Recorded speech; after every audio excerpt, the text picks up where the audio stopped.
Chapter 4, Mishnah 4. 3 rows of Torah students, 23 in each row, would sit in front of them, i.e. the judges of a lower Sanhedrin, in case more judges were needed on the court.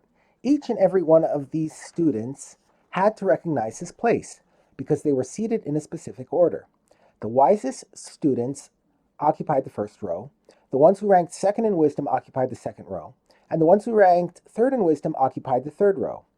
In each row, too, the individual students sat according to their relative levels of wisdom, with the highest-ranking student at the head of the row and lowest-ranking student at the end.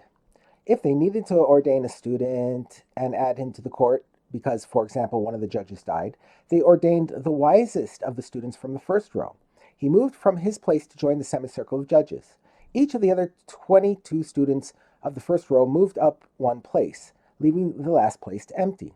One, i.e. the wisest student of the second row, went to the empty place in the first row. Each of the other 22 students of the second row moved up one place, leaving the last place empty. One, i.e. the wisest student of the third row, went to the empty place in the second row. Each of the remaining 22 students of the third row moved up one seat, leaving the last place empty. The judges then chose one student from the community and sit him in the empty place in the third row.